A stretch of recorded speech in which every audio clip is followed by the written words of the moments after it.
So how is your practice going better? For the formal meditation, it's better, Mm-hmm. much better. Mm. But the problem is when I finish my meditation, after 1 hour, something like this, 1 hour and a half, my mind starts to go again. I start to think about Because you don't continue on using mindfulness. Yes, exactly. You let go of your mindfulness. Yeah. You have to continue when you come out in your meditation. You have to use a mantra or try to stop your thought by focusing on your body activity. Yes. Mm. But the problem also is when I work, I have interference with people. Mm. Difficult to. Yeah. Okay, I have to stop after I speak to somebody. I know that, but it's very difficult to do it, especially after 4 or 5 hours. You work and you have to come back to your own mind. Yes. If you, the best, easiest way is to recite a mantra once you're alone and you know you're thinking about other things, and just keep reciting a mantra right away. A mantra will be like a brake that will stop your stream of thoughts. Yeah. Or the activity, the engagement is already gone, but your mind still think about it. So you should stop it with using a mantra. Recite a mantra, Bhutto, Bhutto, Bhutto. For me, this point is very difficult. Yeah. Stop thinking, stop thinking, stop thinking. Yeah. Especially when I have problem with people, my work or someone. Yeah. I know it, but it's difficult to do. Yeah, So because my mind come back. you want to solve the problem. Yeah. You want to Yeah. improve the Solve the problem, situation. yeah. So it still lingers in your mind. Yes. Okay. Just want to know. You can put that down. What is the benefits to live in solitude? Well, you have more time to concentrate on your practice. Yeah. Nothing to distract your mind when you're alone. When you're surrounded by people and activities, like you said just now, when you work, your mind is engaged. Even after the work is already past, the engagement is already gone, but your mind is still engaged. Yes. But if you're alone and you have no activities, no engagement, then your mind becomes free. Then you can stop your thoughts, stop your mental activities. The goal is to stop your mental activities, your thoughts, your memories. Yeah. Let your mind just know, because by just merely know makes you happy, makes the mind happy, makes the mind contented. But when the mind is not calm or not contented, it will have cravings and desire, and it will not feel good until it can get what it desires for or crave for. But whatever it craves for or desires for, it will only make you happy briefly, and then after that you will want more again. So it will be endless. So that's the reason why you should seek solitude, seclusion, live by yourself alone, and concentrate on stopping your mental activities. Calm your mind, still your mind. Once the mind is calm, once the mind is still, it brings happiness, real happiness. And also I want to know, when I come here, every time when I go back to France, I feel very, my practice improve a lot. But when I listen, I try to listen by Facebook or anything. It's not the same. It's not the same feeling. Because my feeling is much more strong when I come here. Because the environment is different. See? Your house and here is different. You live in a city, even though you might live in a room, stay in a room, but you still have the ambience, which is different from the ambience here. The ambience here is more natural, more conducive to calm and peace, rather than the ambience around your house. You might hear automobile running back and forth, people crying, children playing. This thing can make the difference to your mind, to how calm your mind can be. So by being here, you're surrounded by what you call calming ambience that helps calm your mind automatically. So you feel you're improving in your practice. But when you go back, you're going back to inferior ambience, which stir your mind to become active again.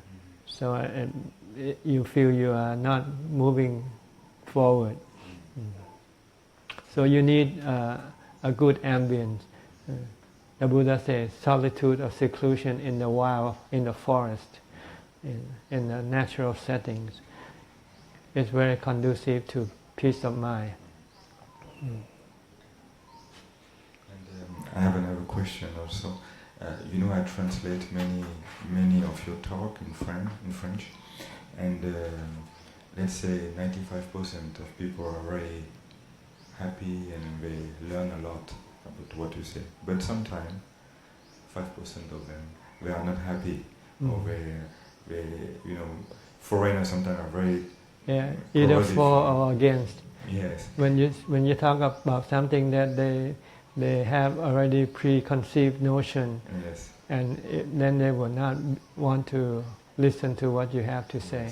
Yes. So my question is, when they we send some message back very aggressive, how I should answer to them? Just ignore it. Just let them vent their anger, because you initiated it, so they want to send it back to you. But there's no need to reply unless if you think by replying, by explaining to them, and might clarify this misconception of, then you might do it. But if you know they don't want to listen to you, then don't just get them out of your system. Don't send them any more message. Because it's like anything. It's like food. It's like any product. Not 100% people will like the food or the product that you manufacture. Somebody will like and somebody will not like. It depends on their like or dislike. They've been programmed to like something and to dislike something. So when they come into contact with something that they've been programmed to dislike, they'll dislike. You cannot avoid it. So you don't have to be sad or be disappointed or angry. This is just the way things are. This is the way how people are. But sometimes they don't show respect, to so what? To you, or to anybody. They don't show respect. Because they're blind, see. They don't know what respect is. They don't see that it reflects on how bad they are. They don't know that. So you should pity them rather than get angry at them. You should look at them like small children who has yet to learn. So you don't get mad at them that way.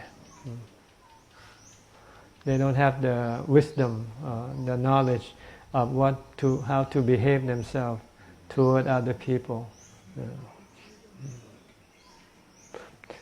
Part of it is because your Western society is taught to teach to be able to express freely what they feel, whether this they call free speech. So, but they don't know that free speech can sometimes be hurtful to other people. In Buddhism, we consider what's more important is not free speech, but how your speech will affect other people. If what you say will hurt other people, then you shouldn't say it. No, but it has to be something that is also wrong to say. Like if you're lying and then hurt other people by your lying, then you should not do it. But if you say the truth and it hurts other people, then it's not your problem, it's the other people's problem, because if they cannot accept the truth. But if you know that it's going to hurt them, and if you know that you don't have to say the truth, then you just don't say it. Just keep quiet. You don't have to express everything that you feel inside of you. It's better to be loving to each other than hating each other by being able to express freely how you feel. Yeah. Because your feeling is momentary, emotional, and it can be gone right away. But what you say lasts much longer, maybe for a lifetime. You say one word wrong, that person could hate you for the rest of your life. If you don't say that word, a few minutes they will disappear from your mind, and you can still have good relationship with that person. So, as long as we still have to live with people, it's better to consider the good relationship than the ability to express your feeling. Because we have to live together. So it's better to live together happily rather than living together and hating each other. Okay. And a last question for my meditation practice. When I practice, sometimes I feel some feeling in my body or some emotional coming in my mind. So for make sure, when this coming, I have to keep my focusing on my breath. Mm-hmm. When you meditate, I don't go to see something. Right. I come back to my breath. You want to concentrate your mind to become one point. One pointedness. Yeah. Yes. So you don't want to change your meditation object. Stick with your meditation object. Whatever comes up, just ignore them. They're not important. They are phenomena that rise and cease and has no effect on you.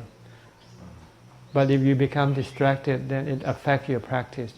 You will never become calm and still. See, the goal is to become calm and still, and you can only do this by concentrating on one object only, and don't stray away from that object. Stick with that object until the mind becomes still. And when I feel like happy or I feel like same way, just ignore it. Just ignore it. Just keep concentrating until eventually everything disappears. Even happiness will disappear, and you have calm. And then this calm is another kind of happiness, which is better than the happiness that you experience. Okay. And this calm is what we call jhana. Jhana, fourth jhana, ubekha, and the bliss that you get from being calm and still. This is jhana. Yeah. So you have to get to that point. Usually, when you get to that point, you'll know the difference because it's like it's a life-changing experience. Is it possible you feel like you're coming to jhana, but you're still not yet? Yeah, that means you're not yet there. So you have to keep. But you feel sometimes some meditation is so closer, but not there yet. So just keep concentrating on. Don't switch your concentration to the feeling that arises. Continue on with your concentration. If you're using your breath, just keep concentrating on your breath. If you use a mantra, just keep concentrating on your mantra. Until when the mind becomes still, it will sometimes feel like dropping into a hole. Like when you are on a plane and the plane fall into an air pocket. You feel whoop, something whoop like that inside, and then your mind will become still and happy and peaceful. I wouldn't want to use the word happy, but there's a blissful feeling, blissful feeling, better than happy. And this blissful feeling is last? Yeah, as long as the mind remains still. Okay. So it means when you go back to the normal life, it will gradually disappear. It's like the water you put in the ice box. When you take it out, it will still remain cool for a while. But after, gradually it will disappear. Same way with this bliss, when you come out of meditation, you still have it with you, but it will gradually disappear. That's why you have to keep going back to meditation to maintain your bliss. So it means the Ajahn or the Buddha, he still have to make No, because they have the second level of practice which will protect this blissful not to disappear. What will destroy this bliss is your craving, see. After you come up your meditation, you start to crave, desire, then it will cause this bliss to disappear. So if you have insight or wisdom, then you can teach your mind to disregard your desire, disregard your cravings. When you can disregard, ignore them, then they will eventually disappear from your mind. Then there will be nothing to destroy the bliss that you have from your meditation. So the bliss is not destroyed by the way you because you get panya, right? Yeah, panya tells you that what caused your bliss to disappear is your craving. Okay. So every time you have craving, you say no. Just say no. You want a cup of coffee? Say no. If you want to be blissful, don't drink coffee. If you want to be blissful, don't watch TV. Yeah. Then your bliss will remain with you that way. Because the happiness you get from watching TV or drinking coffee is temporarily, and it's not as good as the bliss you get from your meditation. So every time you have cravings or desire, and if you can resist it, then this will disappear eventually. Eventually you won't think about drinking coffee, you won't think about watching TV, you won't think about doing anything. Then your mind will become peace and blissful all the time. It will be automatic. Automatic. Then you don't have to meditate anymore. Because the thing that causes your mind to be restless and agitated is your craving and desire. Without the craving and the desire, then the mind will become blissful. That's the mind of the Arahant and the Buddha. So it means if we don't have any more craving, everything happen, anything happen, yeah, we will accept it. Yeah. So what? What is good, what is bad. Yeah. Has nothing to do with you. Has no effect on you. Thank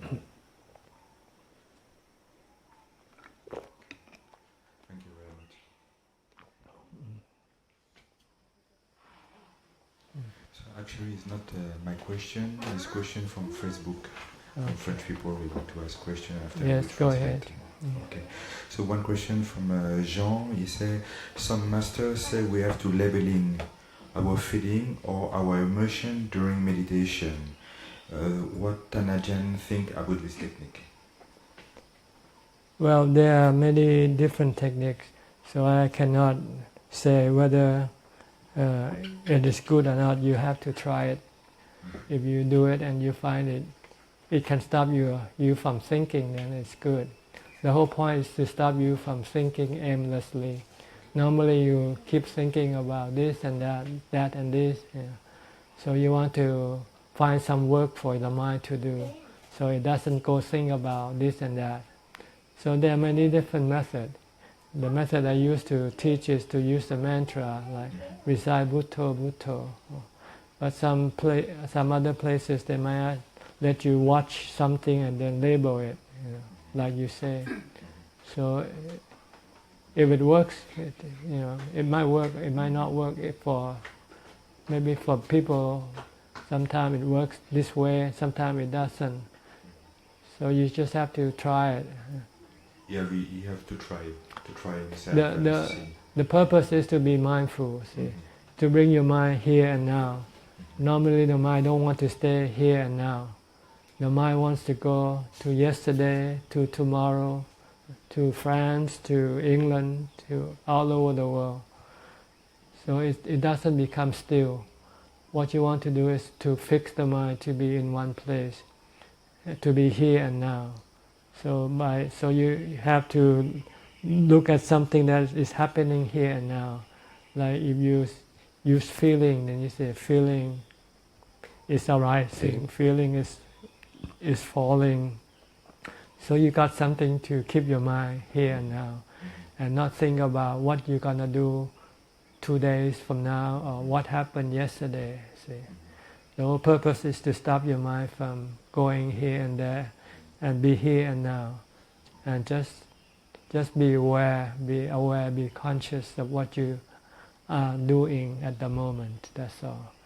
This is developing mindfulness, because before you can meditate and still calm your mind, make your mind become still, you have to have mindfulness to stop your mind from wandering. So when you meditate, then you might use the breath as your point of focus. You can label the breath in, out, or you don't have to. Just be aware that I'm breathing in, I'm breathing out. So long as you don't think about other things, then it's okay. Because if you think, you can never make the mind become still and concentrated. You want to concentrate the mind to become one. So you need to have something to stop the mind from thinking. And labeling is just one method of doing it. So the second question from Anne, he asked, if we don't have work, sexual life, hobby, how not to be boring in life? Because if you can meditate, then you'll find another kind of happiness that is much better than other kind of happiness, because it will not make you bored. It will always make you feel blissful, happy. So you have to succeed in your meditation to realize this kind of bliss and happiness. But if you haven't yet reached this stage, then you will be bored when you don't have nothing to do. So it's a matter of trying to developing this new kind of happiness. So when you're doing it, you might have to go through some of the boredom, go through some of the hardship before you can reach that point. Once you have reached that point, then you will feel blissful and happy. It's like climbing a mountain. Once you get to the top, then you feel that you have succeeded. But while climbing it, it's going to be difficult. So you have to persist and endure. If you don't have this characteristic, then you will not be able to achieve what you want to achieve. Another question from Valerie. She asks, how to stop my ego? Ego? By making yourself a nobody. See? Don't think of yourself as somebody. Keep thinking. The Buddha said, think of yourself as the earth. The earth, it can be trampled upon. Anybody wants to step on the earth. So think of yourself as earth, and anybody can step on you. Anybody can spit on you, can urinate on you, can do anything to you. This is the way to get rid of your ego. Is to be humble, humility. Humility is the antidote of ego. Another question from Valerie again. She asks, I live in the countryside in France and cannot meet a master. How to practice without master? How to practice without master? You don't need a master to be teaching you all the time. And now you can study the teaching of the master in the internet. So go look for a book or somebody, like here you have Olivier to help you. You have any question, you can ask me. Because when you practice, you don't need to know much. Like meditation, all you need is mindfulness. Try to be mindful all the time, from the time you get up to the time you go to sleep. That's all you have to know. And then try to sit as much as possible. If you don't have mindfulness, when you sit, you cannot become still. So you need to be mindful when you're not sitting. When you're working, try to be mindful with what you do. Don't let your mind go someplace else. Be with the work that you are doing. If you are taking a shower, just taking a shower with the body. If you're eating with the body. Don't send your mind somewhere else. This is developing mindfulness. To bring the mind to be here with the body. To be here and now. Once you can do this, when you meditate, then you can tell your mind to be with your breath. And if the mind don't go elsewhere, it will stay with the breath, and the mind will be peaceful and calm gradually. And then sometime it might become calm quickly, suddenly. Whatever the situation, don't anticipate. Just be mindful of your breath. And then eventually your mind will become still and happy. And if you have any question, you can go into the internet or come here and ask, Okay. Another question from David. He asked, I am married and I have one small child. I want to become a monk. If I leave them, it is correct? Well, it has to be, if you should leave them, you should leave them in richness. Don't leave them in poorness. If you leave them a lot of money, I think they are happy. They don't care for you. They care for your money. They care for you because you're the one who provide them with the money.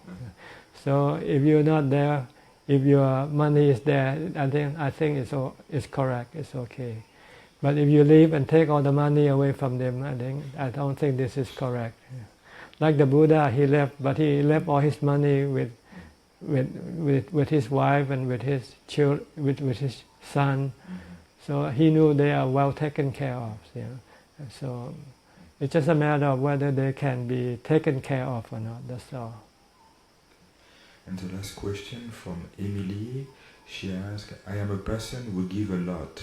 People around me say I give too much. How to find a limit to give? It is possible that giving is for nourish my ego. The real result or purpose of giving is to enrich your mind, to make your mind happy. Because if you give without expecting anything in return, you will feel happy. So this is the purpose of giving, not to enrich your ego, but to enrich your mind, to make your mind feel happy. So the more you can give, the more happy you will be. But as to how much you should give, you should have a balance. You should give only the thing that you can afford to give. What you cannot afford to give, you have to keep in order to look after yourself. You only give surpluses, what you don't need, and keeping it, you don't use it anyway, so you can give that away. That will make you feel happy by giving. It's not to enrich the ego, it's to enrich the internal happiness. I have one question. How to practice metta? This is metta, giving is metta. Yes. Giving kindness, love, giving happiness to other people, it means metta. Because I heard some people, some teachers say to recite metta or to give metta to people, or I don't know, something like this. Yeah. Metta means action, not chanting. People are mistaken by being metta means you sit down there and chant the phrases. This is not metta. This is just studying what metta is like. Sappe satta avera hontu. It's supposed to teach you, if you want to be metta, you have to be forgiving. That's what it means. Sappe satta anika hontu. If you want to be metta, it means you want to help people when they are in need. Sappe satta sukhi atanang pariharantu means give happiness to other people. This is being metta. Like you give Christmas gift to people, like people come here and give monks food and sing. This is giving happiness.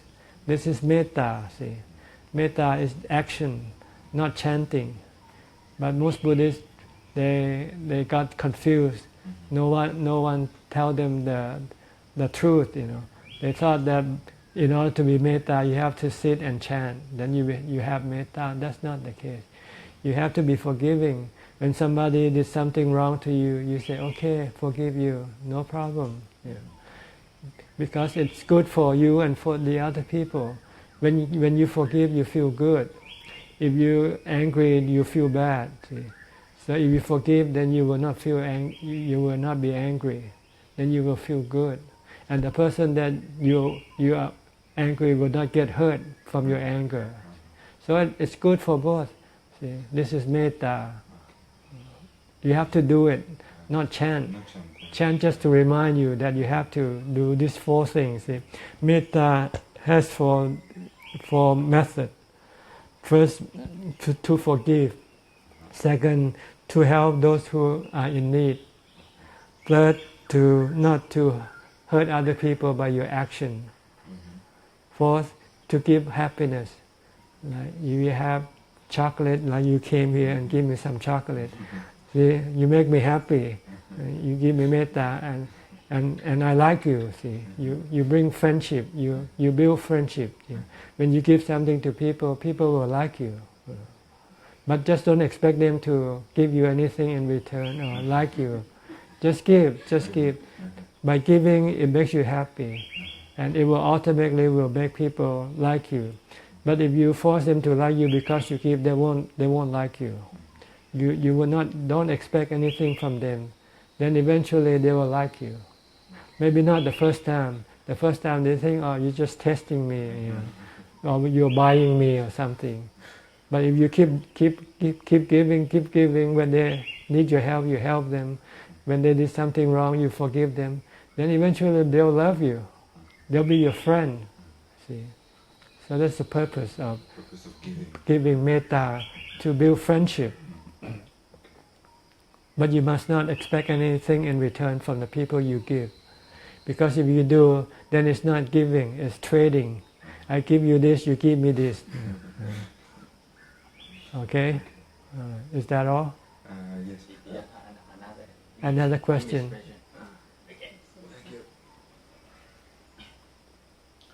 Okay, the question for Michael. I believe there are 2 types of panya. One gained by worldly experience, another gained by living a long life, and the other gained from meditation. Could you explain the difference? Well, when you live long, then you learn. See, when you learn by experience, that is one form of knowledge.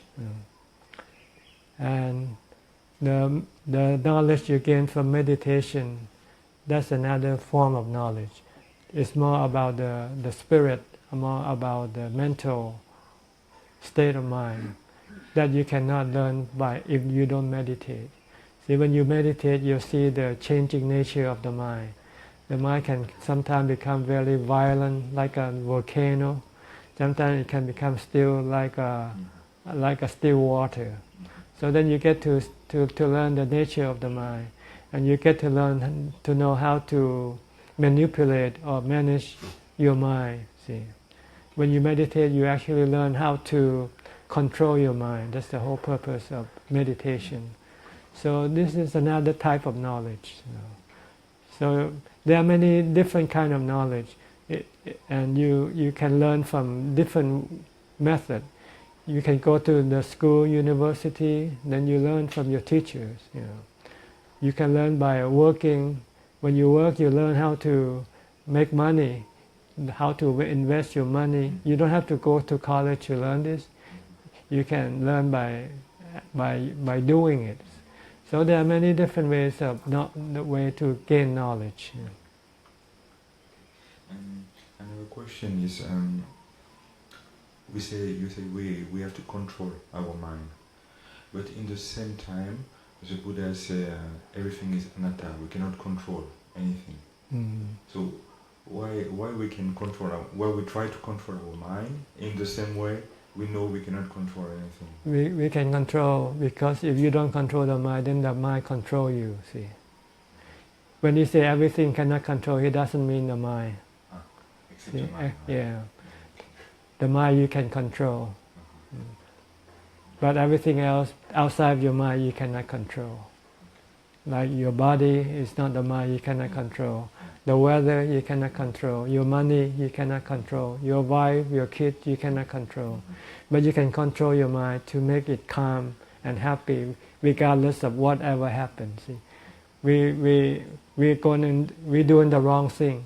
Instead of controlling something we can control, we don't. We go control something we cannot control. So we always in trouble. we always feel bad because we can never control what we want to control. See, because we don't know what we can control and what we cannot control. It's the Buddha who have discovered that if you want to control, you control your mind. Once you can control your mind, everything is perfect. But if you try to control everything else, nothing is ever perfect. So you want to have everything perfect, just control your mind. Once your mind becomes peaceful and happy, then it looks at everything as perfect. Really, everything is perfect. People crying, people laughing is perfect. This is the way it is. And you're not hurt, or you're not affected by what you see or what you hear. Once you can control your mind. Okay? Okay, thank you very much. My friend ก็บอกมาว่า but knowledge and panya are different อาจารย์ you can be a PhD but have no wisdom. Oh well, that's another aspect. What we were talking just now was just knowledge in general, worldly knowledge or wisdom. They are still knowledge, But if you want to differentiate them, yes, they are different. Wisdom is another type of knowledge. Knowledge about how to build a house, that's another type of knowledge. But they are knowledge. You can say wisdom is more like a spiritual knowledge, while the other thing are the more physical knowledge. So there are two big type of knowledge: spiritual knowledge and physical knowledge. The Buddha, he excelled in the spiritual knowledge, and he called this spiritual knowledge wisdom. That's all. Okay, Michael Bhatt. Yeah. Okay, give her the microphone.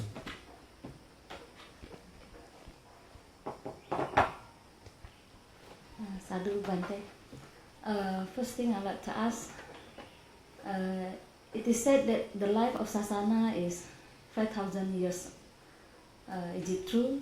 And secondly, is it possible that the life of Sasana exceeds than 5,000 due to the well practice of Sila and Vinaya of the monks and nuns? And is it possible the life of Sasana shortened due to the opposite? And the third question is, it is possible for us to attain Nibbana in this very life? Okay, let me answer the last question first. Yes, it's possible to attain Nibbana in this lifetime if you have the ability to develop the triple teaching, triple training, which is Sila, Samadhi, and Panya.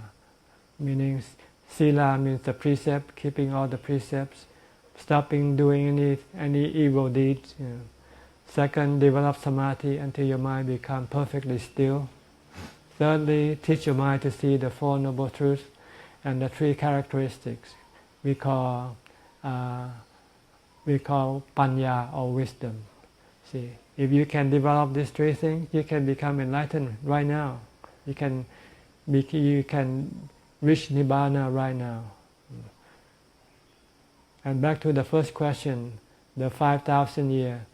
This is what it says in the scripture, so I have no comment. The Buddha say this Buddhism will last for about 5,000 years. Why the second question? I cannot remember. Can you repeat?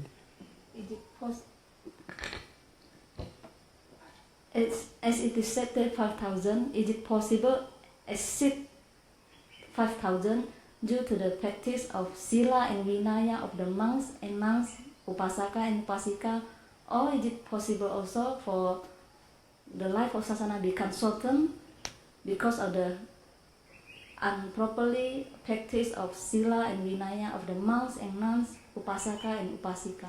That's right. The Buddhism either flourish or decline due to the practice of this three training, Sila, Samadhi, and Panya. If you look at it now, there's the practice of Samadhi and Panya is very rare, and the keeping of the precept is also not as prevalent. Like during the time of the Buddha. During the time of the Buddha, many people keep the precept, many people meditate, and many people listen to Dhamma talk to develop the panya. So yes, the decline or the flourish of the religion of the Buddha's teaching depends on these three practices. Okay.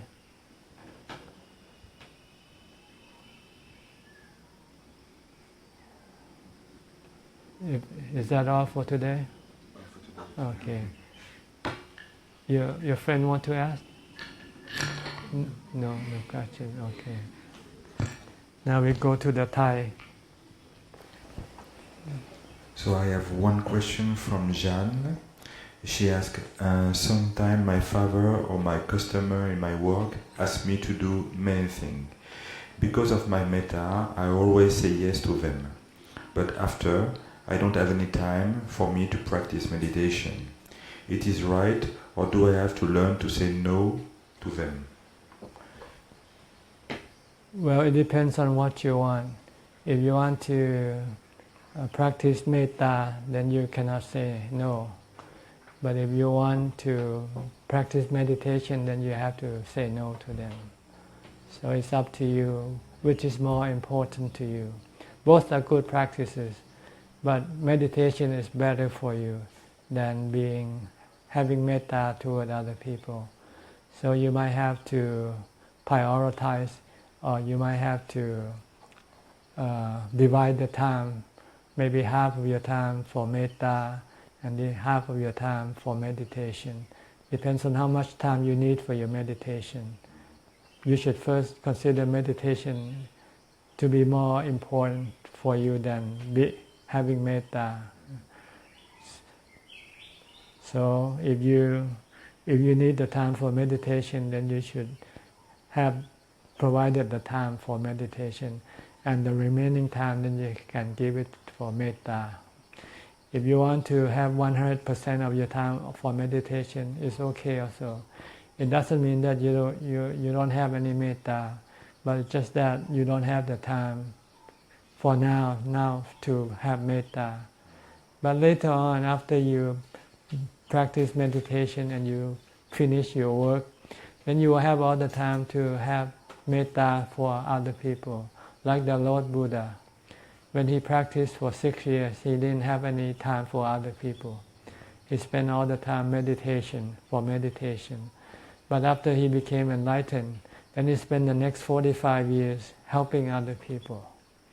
So the first priority is you should help yourself first, before helping other people. If you keep helping other people, you won't have the time to help yourself. And the work that you need to do will never be complete. So you first should finish your work first. Once you finish your work, then the rest of the time, then you can spend helping other people. If you think like this, you won't feel bad when you have to say no. So it's better to do meditation. Definitely, first, if you can. If you can, okay. There's another question from Patrick. I am sometimes depressive. How to overcome my depression? Well, depression arises from our cravings and desire. We like to do this or that, go here or there, and we cannot do what we want to do. Then we become depressed. So you have to suppress your desire or your craving. The easiest way or hardest way is to use a mantra. Just don't think about the things you want to do, the places you want to go. Just keep reciting Bhutto, Bhutto, Bhutto to make your mind forget about what you wanted to do. After you have forgotten, then your mind will become relaxed and at ease and happy. So try to develop a mantra. Learn how to recite a mantra. You can learn it in your daily life. From the time you get up, when you open up your eyes, start reciting a mantra.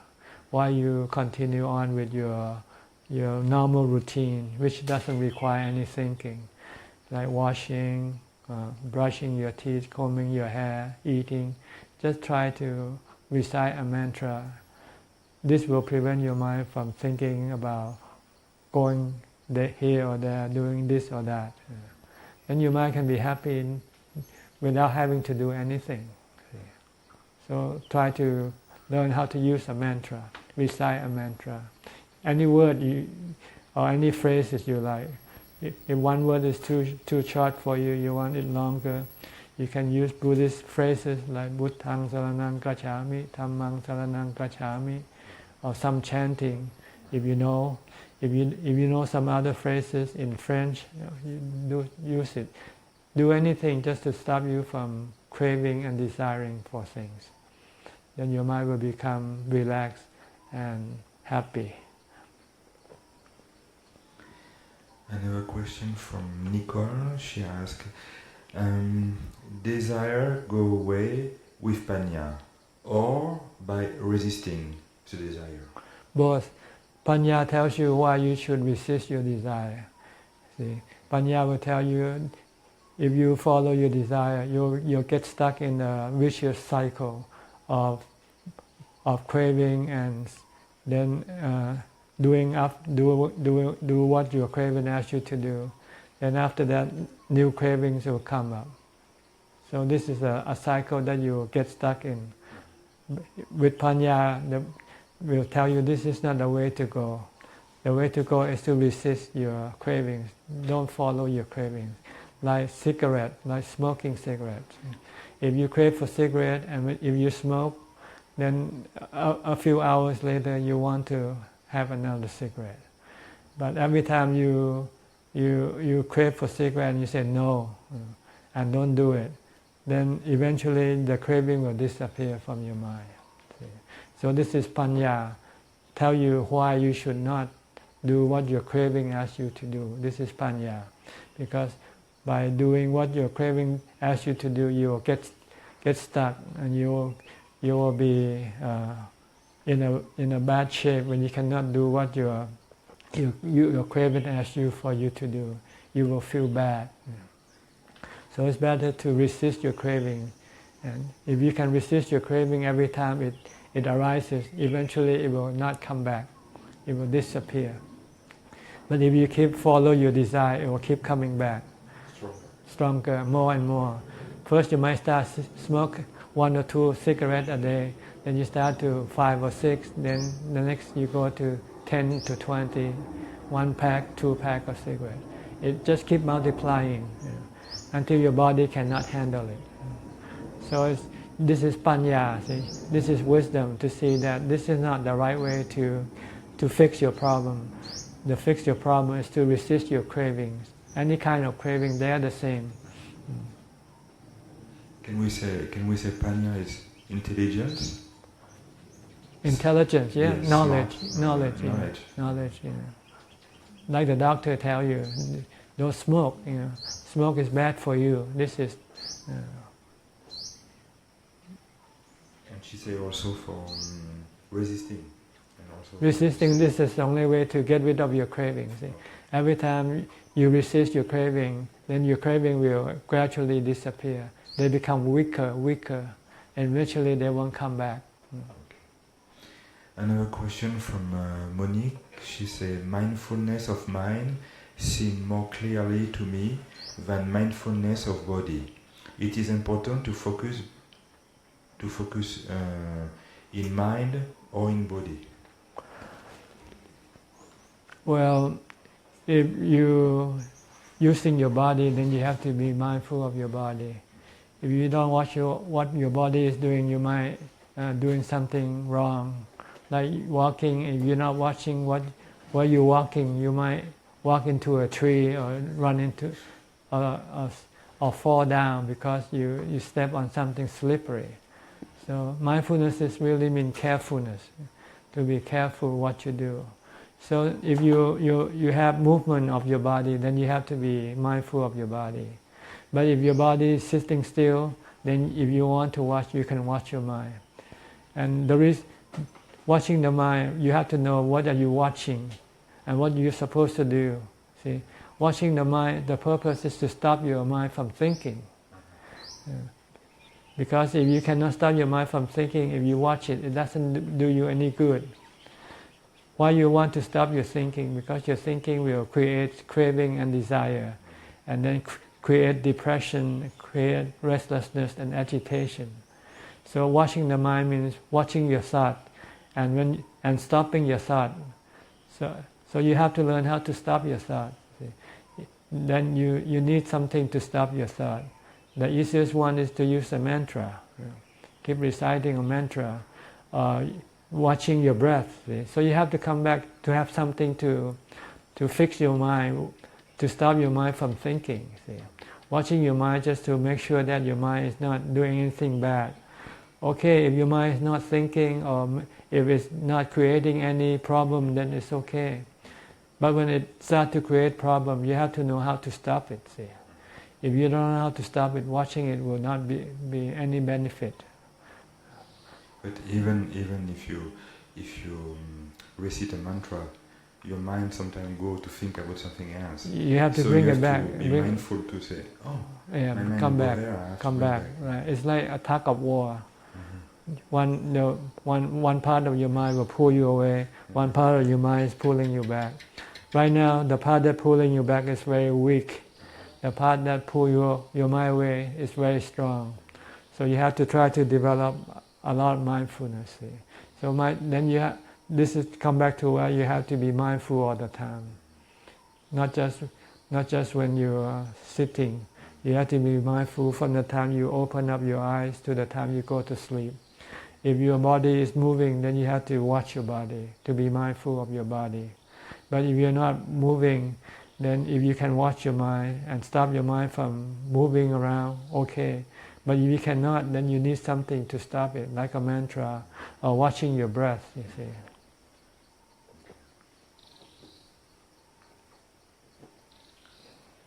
Another question from Robin. Can you explain why the Buddha tells us to watch the body in decomposition? This is to teach your body the truth of your body. See? We sometimes forget the eventuality of the body, what's going to happen to our body. Eventually the body will decompose and be very ugly to look at. See? So if we know this, then it might lessen our infatuation with our body.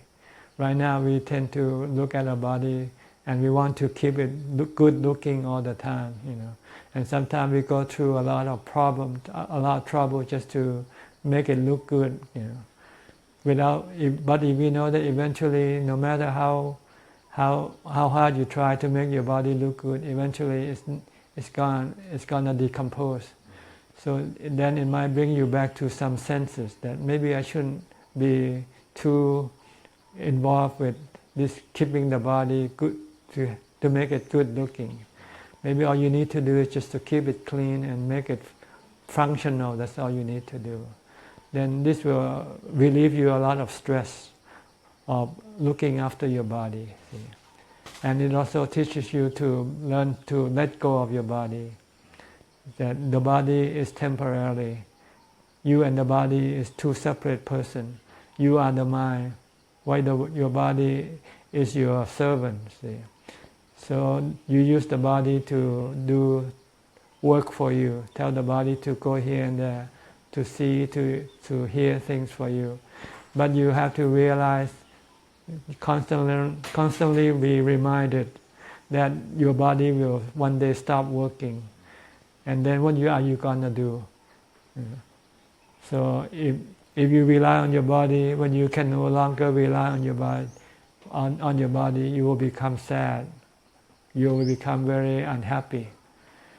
So this might give you the reason why you should learn to meditate. See, because if you can meditate, then you can be happy without having to use the body to make you happy.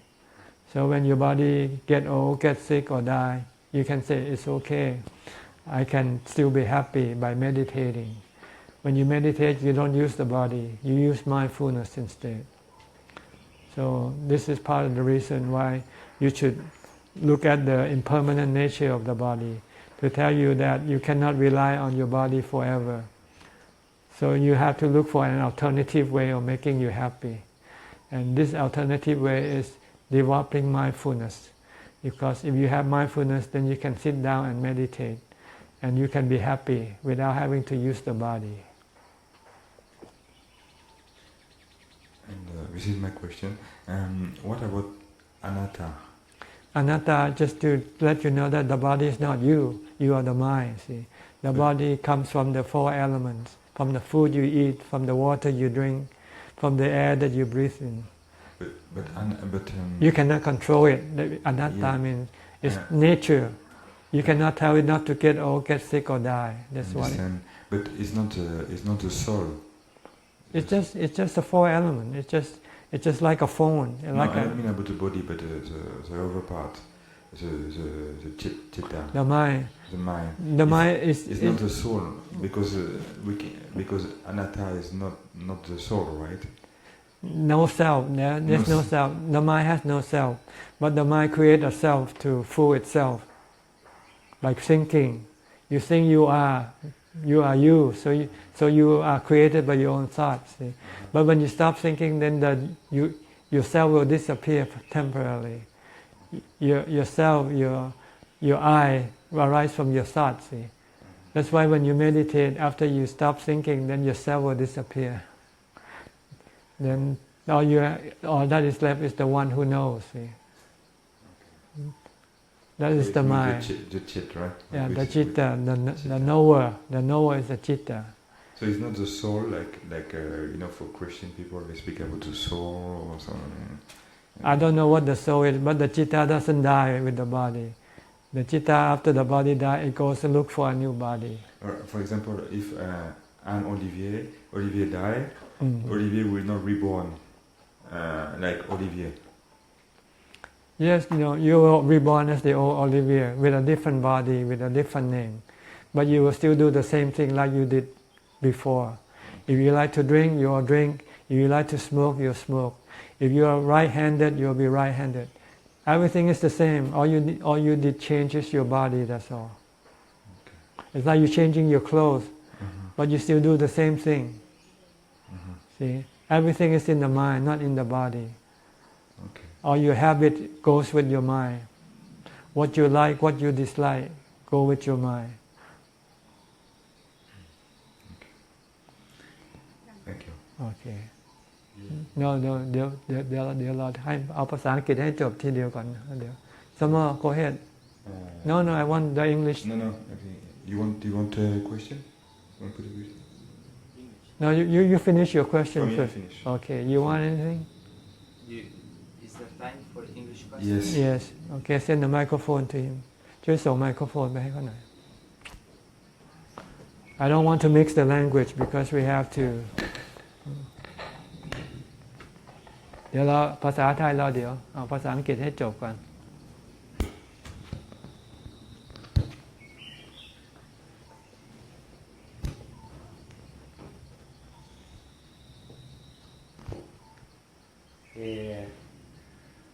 How important is routine during a self-practice?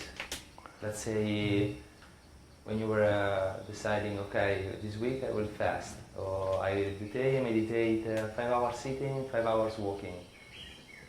Is it important to stick to a routine that works?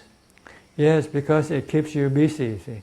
If you don't have routine, then today you might do it, but tomorrow if you're lazy, then you might not do it. Then you will not achieve the result that you should get from doing things. See? So you have to force yourself by putting it into a routine. Yeah, so you were deciding the routine beforehand.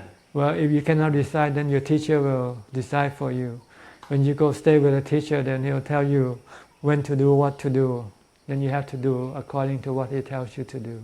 Like once you become a monk, 4 o'clock you have to get up, 6 o'clock you have to go on alms round. And after you finish, you have to come back and meditate and walk and so forth. We have routine for us to prevent us from getting lazy or from doing some other thing that we should not be doing.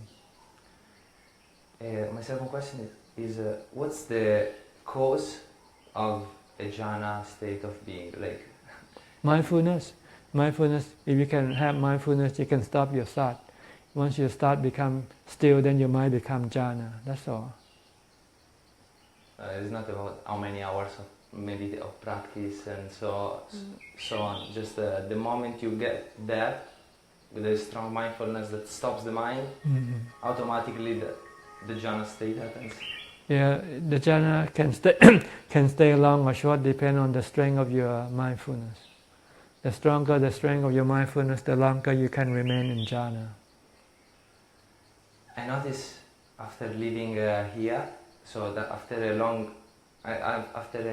a period of intensified practice, then as soon as I'm out of here, it's even more difficult. My mind even more wants all the things that I've been wanting, let's say food or all these things that I kind of suppress for a week or two, then the mind wants them even more. Because you don't continue on with controlling your mind with mindfulness. You throw mindfulness away and let your craving takes over. But with here, you're in a surrounding in which you cannot do what your desire wants you to do. So you're more or less forced by the environment, by the surrounding, to make you suppress your desire. But when you go out, there's nothing to suppress you. Everything invites you, asks you to, come on, let's have fun. So that's why the Buddha said you have to go stay in a quiet environment, which nothing can entice you to go and do what your craving asks you to do. It's much more difficult Yeah. to go outside. Yeah, because there's nothing for you to do here. No TV for you to watch. You can only drink at a certain time, and you can only drink a certain kind of drinks, not any kind. But once you're outside here, you can drink anything you want. You can drink beer, drink milk, drink anything you want. And my one more question is about past lives, because just when I arrived, you were saying something about past lives. But if without, how can someone be so sure about the existence of these past lives? Although there is a tendency, yes, I believe that probably there are past lives, but then if I never had these visions of my previous lives... You don't need vision. You have to practice meditation. Then when you can separate your mind from the body, then you will know. This one doesn't die with the body. Then where would this one go? It just go to a new body, that's all. So you don't need to have vision of your past life to support the truth of your past life. You can use by inference. You can use by separating the mind from the body. Does awakening has anything to do with age? Or No. It has anything to do maybe with past lives and previous experiences and so on? Awakening relies on your ability to see the Four Noble Truths. This is enlightenment in Buddhist sense of the word. To become enlightened is to see that all of your sufferings, all of your bad feelings are created by your desire, your cravings.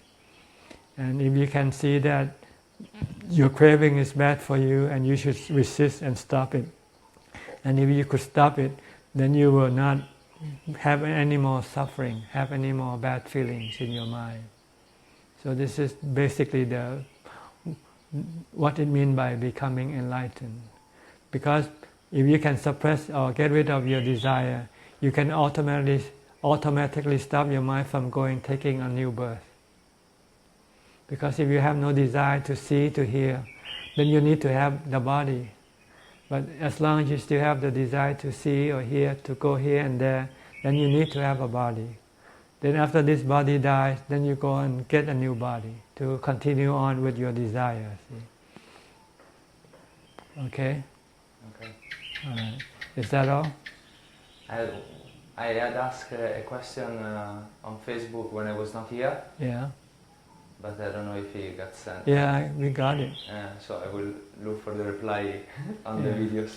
Yeah. Because I didn't manage to. You can ask again if you want, just so you don't have to go look. Because this Meiji told me that every time a master tries to give a talk about Mara, Mara, then something happens. The microphone stops working, noises, she said, please send these questions for me.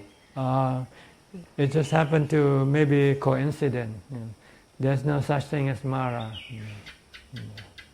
You see, here we don't stop. See? We talk about Mara now. Nothing stops. See?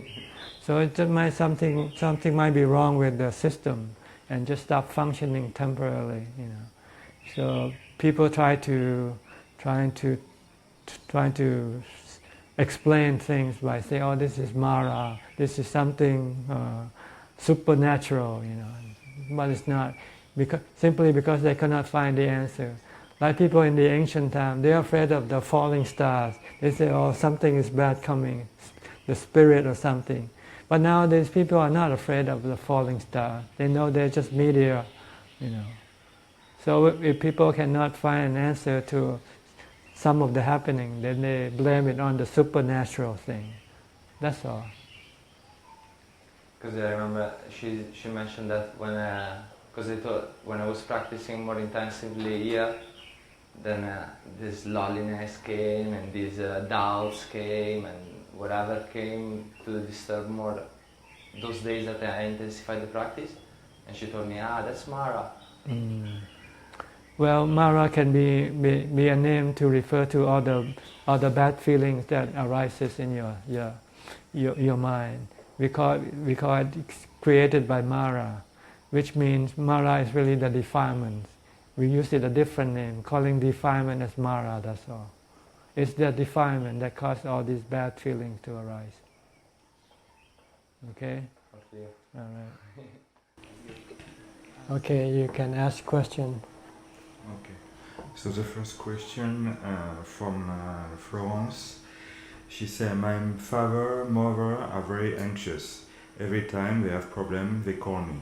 Because I am anxious as well, their problem become my problem, and I suffer a lot. Or I can stop to be affected by their problem, or to deal with my emotion." Well, you can deal with two ways. One way is to stop thinking about those problems. Because when you think, then you feel you became anxious because you think about it. When you don't think about it, then you're not anxious.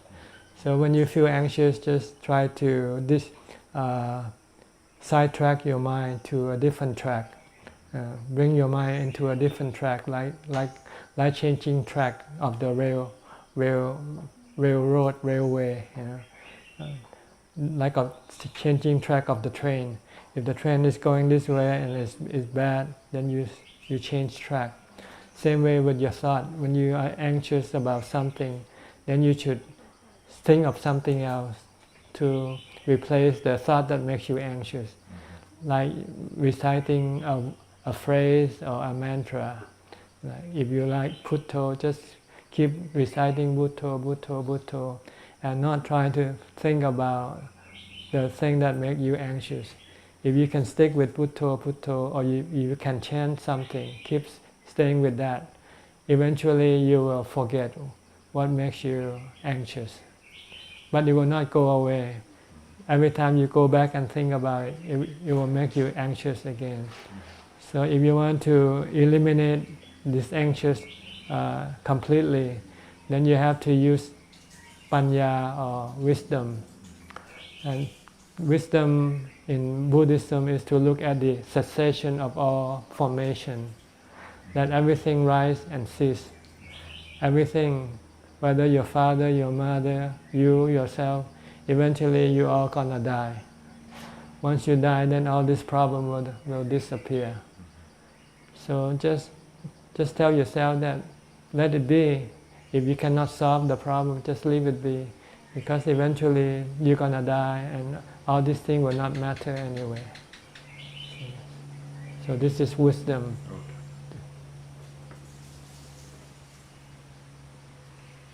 You understand? You understand? You think you can use it to solve your problem? Yeah. Yeah. Sure. Second question from Patrick. How long should I sleep and how much should I eat every day? And how much I have to meditate? as little as sleep as little as possible, and eat as little as possible, and meditate as much as possible. Question from Philip. Can we say mindfulness is the first step, the second step is jhana, and the first step is panya? Yes. First you have to have mindfulness before you can have jhana. And after you have jhana, then you can have the ability to look at the truth, like death, like sickness, aging, and then you can use this wisdom to teach your mind to let go of everything that caused you to be unhappy. Okay. He asked another question. What is panya and vipassana the same thing? Yes. Panya, vipassana, knowledge, insight, the truth of existence. This is what we want to study. Which are the three characteristics. Everything is anicca, everything rises and ceases. Anatta, you cannot control them. And if you want them to be under your control, you will be unhappy because you will never be able to do it. This is dukkha. Anicca, dukkha, anatta, the three characteristics. If you can see everything as anicca, dukkha, anatta, then you will not cling to them. You will not want to have anything to do with them. Then you will not be unhappy with them. Question from Frank. If somebody insult us, what to do? If somebody today insult you, how you will react? If somebody insult me? Insult, yeah. Me personally? Huh? Yeah, sorry. Yeah. If someone you just let them insult you. If you don't expect anything from them, then you will not get angry. The reason you get angry because you want them to be nice to you, talk nice to you. And when they don't talk nice to you, like insulting you, then you get angry, that's all. So it's up to you whether you have this desire for them to talk nice to you or not. If you don't have, then you won't get angry. Let them talk any way they want to talk. Even not besides talking, if they won't hit you or kill you, you would still not be hurt if you don't expect anything from them. So we don't have to react. Right. Just the Buddha said, if somebody says bad things to you, just think that it's better that he doesn't hit you. And if he hits you, he said, you're still lucky because he doesn't kill you. And if he kills you, he said, so what? This is life. Once you are born, you're gonna die anyway. C'est la vie. Yeah. C'est la vie. Yeah. After another question from Mathilde. Which book on Buddhism do we have to read? And if we never meditate, like myself, where I can go to learn to practice? Well, there are many centers, like in France they have Goenga, which is good for beginners. They'll teach you how to develop mindfulness and teach you how to sit and meditate. And if you don't find a center, you can go into the internet and look for books and just choose the book that will suit your ability, because I don't know which stage of learning you are in, because in Buddhism there are many levels of study that you have. If you're a beginner, then you should learn what Buddhism is, what the basic teaching of the Buddha is. Once you know that, if you're into meditation, then you should look up books about meditation. Okay, and the last question from Mike. I come to Thailand and I see many monks have money and play with mobile phone. Olivier, that's me, say the monk in this temple only meditate and don't touch money. Why is this two kind of monk? It's like school. So you have kindergarten and you have university level. So with most monks you see in the city, they are on the kindergarten level. So they still play more than they study. See. With monks on the university level, they don't play, they study. So they go into the forest, they meditate, and they don't have anything to do except calming their mind and making their mind happy. So there are different levels of Buddhism even in Thailand, different level of monks. Some monks are still on the kindergarten level, some monks are on the university level. So the practices are different. Is that all for the question? Yeah, that's all. Is the other gentleman wants to ask anything? Can you give him the microphone? Just one question. I just discovered I'm a Vitaka type character. Anxious? Can you Worry? Vitaka? No, Vitaka is Can you say in English what it is? Vitaka. I didn't know for many years Raga, Dosa, Moha. I didn't recognize me, and now I know I'm Vitaka type. Topper and sloth and topper type. Sloth and torpor. Yes. You mean? What can I do to progress very rapidly for this?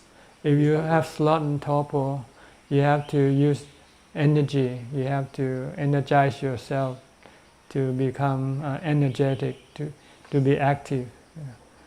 So one way is to study the teaching of the Buddha. When you study his teaching, it will give you the energy to do the practice. Secondly, you need to force yourself to become more diligent. You have to have a certain menu. You have to set up the time for your practice and stick to the time. Say, from this hour to this hour, I will meditate. From next hour, I will walk, so forth. You have to somehow set up a schedule to force you into the practice. Thirdly, you have to eat less. When you eat a lot, you become lazy, sleepy. So if it's possible, if you can eat one meal a day, that will be very helpful to get rid of your sloth and torpor. Okay. So try to eat less and practice more. In order to practice more, you have to have a schedule, and then you have to stick to the schedule of your practice. If you don't have a schedule, then you just might do it and might not do it, depends on how you feel. And mostly you will feel not doing it. You know. But if you set up a schedule and tell yourself, this is the way to move forward, this is the way to get rid of your hindrance, then you will stick to it. See? Okay? All right. So that's all the question for you both? Okay.